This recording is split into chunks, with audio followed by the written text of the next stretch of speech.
The day my daughter disappeared from my life did not begin like a tragedy.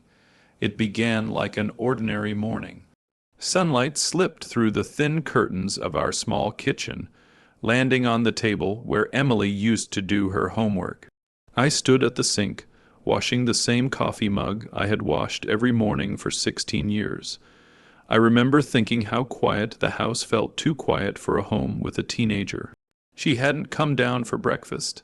Emily had always been my shadow growing up. When her mother and I divorced, she chose to live with me. Not because I asked her to, because she wanted to. She said my place felt calmer, safer. That meant everything to me.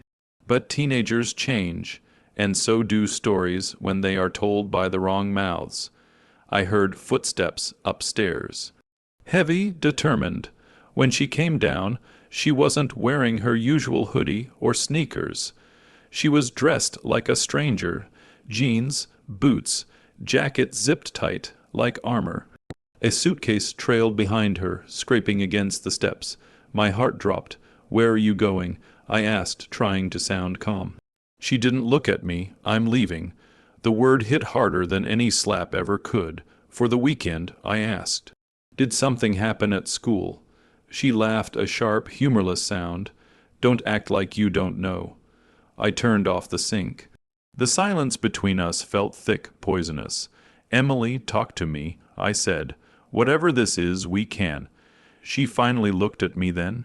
Her eyes were red, not from crying, but from holding it back too long. "I know everything," she said. "Mom told me." A familiar cold crept into my chest. "What did she tell you?" I asked carefully. "That you abandoned us," Emily said. "That you stopped caring, that you started a new life and forgot about us." My breath caught. "That's not true," I said instantly.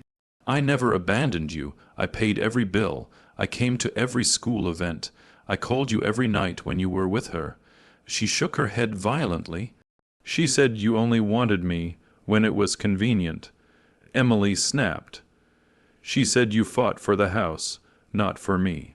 The words sliced deep because I knew where they came from: years of bitterness, whispered lies, and resentment disguised as protection. "I fought for you," I said softly. "I always fought for you." She opened the suitcase and pulled out a stack of envelopes. My handwriting stared back at me, unopened. "Then why didn't you ever show up?" she demanded. My hands trembled. "I did," I whispered every time she didn't hear me. "Or maybe she didn't want to. You chose her," Emily said. "Your new life, your freedom. There is no new life without you," I said, my voice breaking. "You are my life." For a moment, I thought I saw doubt flicker across her face. But pride is a powerful thing. So is poison when it's been poured slowly over years. "I'm done," she said, pulling the suitcase upright. "Don't call me, don't come looking for me." I took a step toward her. She stepped back. That hurt more than anything else. "You don't get to stop being my father," I said. She wiped her eyes angrily. I already did. Then she walked out the door. No hug, no goodbye, no second glance. The door closed quietly behind her. I stood there long after the sound faded, staring at the space where my daughter used to be. The house felt wrong, like it had lost its heartbeat. I sat at the kitchen table and waited. I don't know what I was waiting for. Her return, an explanation, a miracle. None came. That night I wrote my first letter. Asterisk, my dear Emily, asterisk, asterisk. I don't know what you've been told, but I need you to know I love you. I always have. I always will. Asterisk, I never knew that would be the first of hundreds, or that it would take 20 years before she would speak my name again. And when she did, it wouldn't be because she missed me. It would be because she finally knew what I was worth. The first year after Emily left nearly broke me. Every sound in the house felt like a reminder of her absence. The hum of the refrigerator, the ticking clock in the hallway, the echo of my own footsteps. I would catch myself setting 2 plates at dinner, then standing there, staring at the extra one until my hands started shaking. Grief doesn't always scream. Sometimes it whispers. I kept expecting the phone to ring. I carried it everywhere, into the shower, to work, even to bed. Every unknown number made my heart race. Every voicemail that wasn't hers left me hollow. Weeks turned into months. Months into years, and silence became my constant companion. Hash hash hash asterisk asterisk letters that came back unopened asterisk asterisk. I wrote to her faithfully. Every birthday, every Christmas, every milestone I imagined she might be reaching. I told her about my job, about the neighbor's dog she used to love, about how the apple tree in the yard still bloomed every spring, just like the year she climbed it and broke her arm. I never accused her mother. I never begged. I just loved her on paper. Most of the letters came back. Asterisk asterisk returned to sender. Asterisk asterisk sometimes they didn't come back at all. That hurt worse, because I never knew if she threw them away, or if she read them and chose not to answer. I sent her money when I could, small checks, emergency savings, college support. Not one was ever cashed. I kept copies anyway, proof that I never stopped being her father. Hash hash hash asterisk asterisk, living without being seen asterisk asterisk life, didn't stop because my daughter left. It moved on without me. I kept working at the warehouse, loading trucks, coming home sore and exhausted to an empty house. Friends slowly drifted away. They didn't know what to say. Or maybe they were afraid my sadness might be contagious. Holidays were the worst. I'd sit alone at the table, watching families laugh on television while my own past stared back at me from framed photos. Emily at age 5 with missing teeth. Emily at 12, arms crossed, pretending she wasn't still my little girl. People would ask, "Do you have kids?" I'd pause. Yes. I'd say, "I have a daughter." They'd smile. That's nice. They didn't ask where she was, and I didn't tell them she was alive. But gone. Hash hash hash asterisk asterisk trying one last time asterisk asterisk 10 years after she left. I tried one last time to see her. I found out she was graduating college. I didn't tell her I was coming. I didn't want to scare her away. I just wanted to see her face, to know she was okay. I sat in the back row of the auditorium. When they called her name, my heart stopped. She walked across the stage, confident, beautiful, grown. I clapped until my hands hurt. Then she saw me. Her smile vanished. She turned her back.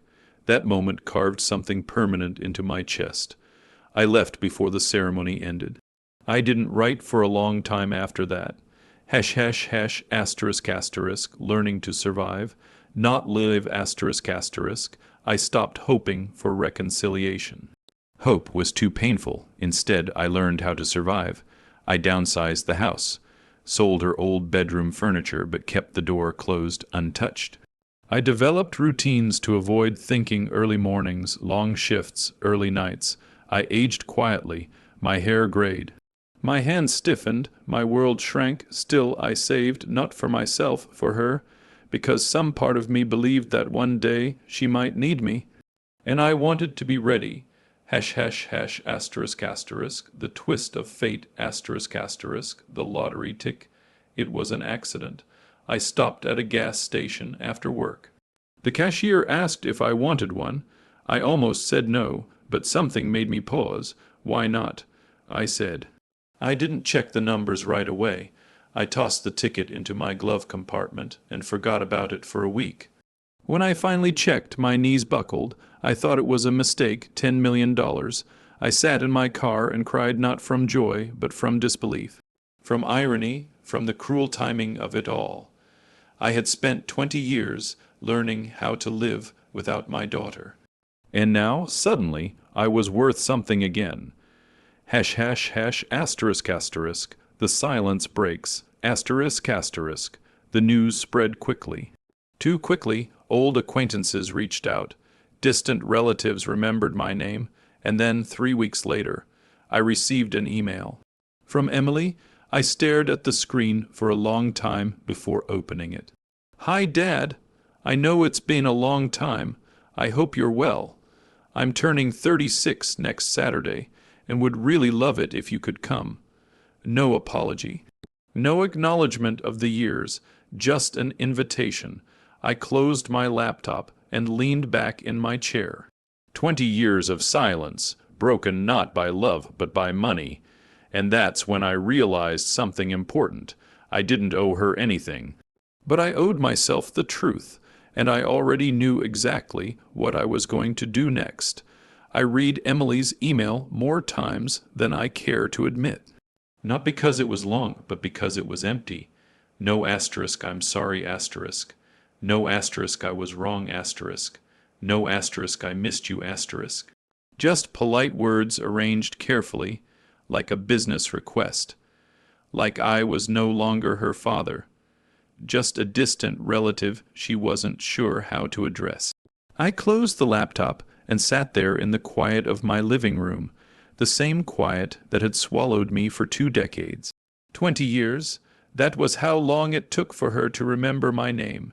Or maybe, how long it took for the world to tell her I was suddenly valuable. Asterisk asterisk, the weight of the invitation asterisk asterisk at first. I thought about not going. There was peace in staying away. I had learned to live without expectations, walking back into her life, even briefly, felt like stepping into a wound that had barely finished scabbing over. But another thought followed. If I didn't go, the story would remain unfinished.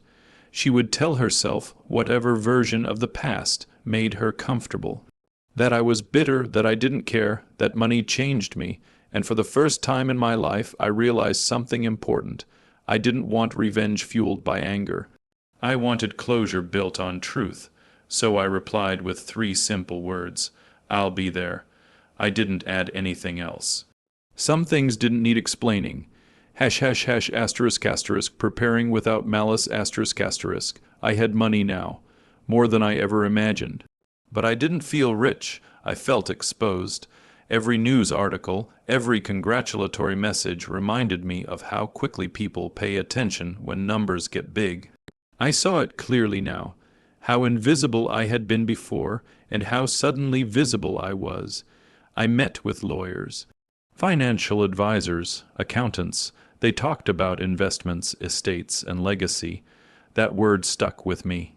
Legacy. What was mine? A man who lost his daughter, or a father who never stopped loving her. I began organizing things. Not my money, but my past. I opened boxes I hadn't touched in years. Letters, cards, photographs, returned envelopes stamped asterisk asterisk, undeliverable asterisk asterisk. I read every word. I relived every birthday she never answered, and as painful as it was, something steady formed inside me. Clarity, asterisk asterisk. The plan takes shape asterisk asterisk. The plan didn't come from bitterness. It came from dignity. I wasn't going to walk into that party pretending everything was fine. I wasn't going to hand over a check and buy forgiveness that had never been requested when I had nothing. If Emily wanted me back in her life, she would need to understand the cost of cutting someone off completely. Not through shame, through evidence. I contacted a local print shop, a small business run by a woman about my age. She didn't ask many questions, just listened quietly as I explained what I needed. She looked at me for a long moment and said, "This isn't about money, is it?" "No," I said. "It's about being seen." She nodded and got to work. Asterisk asterisk, choosing how to show up asterisk asterisk as the day approached. Anxiety tried to creep in. What if she cried? What if she apologized? What if I lost my nerve? I practiced what I would say out loud, alone in the house, standing in front of the mirror. Not speeches, just truths. I never left. I waited. I forgave you long before you asked. I chose my clothes carefully. No suit, no designer labels, no signs of wealth. I didn't want the room to see a rich man. I wanted them to see a father. Asterisk asterisk, the night before asterisk asterisk, the night before the party, I couldn't sleep. I sat on the edge of my bed, holding a photo of Emily at age 6. She was missing 2 front teeth, grinning like she owned the world. Her arm was wrapped around my neck. I wondered if she remembered that version of us, or if all she saw now was a man she thought had failed her. "I'm not coming to hurt you," I whispered into the darkness. I'm coming to tell the truth. That was my promise to myself, if not to her. Hash hash hash asterisk asterisk, arriving with intention asterisk asterisk the next afternoon. I watched from my car as guests filed into her house, carrying wrapped boxes, laughing easily. Balloons bobbed near the entrance, music played softly from inside, a celebration. I took a deep breath. This wasn't about reclaiming a place in her life. It was about reclaiming my voice. I stepped out of the car and walked toward the door. Behind me, my real gift was already waiting, and when the moment came, I would only say one thing: your present is outside. The door opened before I had a chance to knock. Emily stood there, perfectly styled, perfectly composed, like someone greeting a guest instead of a father she hadn't spoken to in 20 years. "Dad," she said, smiling. The word sounded unfamiliar in her mouth. "You came. I said I would." I replied. She stepped aside, gesturing me in. The house was full friends, co-workers, family I didn't recognize. Laughter floated through the air. Glasses clinked. Music hummed softly in the background. No one knew who I was. Or maybe they did, but only through her version of the story. Emily guided me toward the center of the room, one hand lightly gripping my arm, like she was afraid I might disappear again. "I'm so glad you could make it," she said loudly. "Everyone, this is my father." Faces turned, smiles tightened. Polite curiosity mixed with judgment. I nodded in greeting. "Happy birthday," I said simply. She glanced at my empty hands. "You didn't bring a gift?" she asked, lowering her voice. I met her eyes. "Yes." I said calmly, "I did." Her expression softened. "Oh, where is it?" I smiled. For the first time that day. "Your present is outside." Hash hash hash asterisk asterisk. The moment everything changed asterisk asterisk. Curiosity rippled through the crowd. Emily hesitated, then laughed lightly, as if this were part of some harmless surprise. "All right," she said. "Everyone, let's go see." We stepped out onto the driveway, and the laughter died. A large delivery truck sat, parked near the curb. Clean, unassuming, but across its side, in bold black letters, were words no one expected to read at a birthday party. Asterisk asterisk, 20 years of silence. A father's heart, asterisk asterisk. A hush fell over the guests. Emily froze. "What is this?" she whispered. I nodded to the driver. The back of the truck opened. Inside were neatly stacked boxes. Hundreds of them. The driver began unloading them slowly, deliberately, placing them on tables that had been set up ahead of time. Emily stepped closer, her face draining of color. "These are," her voice cracked, "letters," I said. "Every one I ever wrote you." Hash hash hash asterisk asterisk, the truth, spoken aloud asterisk asterisk. I turned to face the crowd. I wasn't sure how to explain my gift. I said quietly. So I decided to show it. I opened the first box and lifted an envelope. "This was written on your 17th birthday." I continued. "You'd been gone 1 year." I picked up another. "This one was for your college acceptance. I never knew where you went, but I celebrated anyway." Another. "This was for your wedding. I heard about it through someone else. I hoped you were happy." Emily covered her mouth. Tears streamed down her face now, not the polite kind, the uncontrollable kind. I walked over to her and placed a box gently at her feet. "You returned some of them," I said. "Others disappeared, but I kept copies. Because even when you stopped being my daughter, I never stopped being your father." Someone in the crowd wiped their eyes. Another looked away in shame. Hash hash hash asterisk asterisk, the sweetest revenge asterisk asterisk. Emily sank onto the steps, sobbing. "I didn't know," she whispered. "Mom said." I know what she said. I replied gently, "And I forgive you for believing her." She looked up at me, hope flickering in her broken expression. "And the money?" she asked, almost childlike. The question hung heavy in the air. I nodded slowly. "Yes," I said. "I won $10 million. A murmur spread through the crowd. Emily's eyes widened. I reached into my jacket and pulled out a folder. "I set up a trust," I continued, but it's not for you. Her face collapsed. It's for children who grew up without parents, I said. For kids who wait by phones that never ring, for birthdays without cards, for love that never arrives. I knelt in front of her. This is my revenge, I said softly. I turned my pain into something that helps others.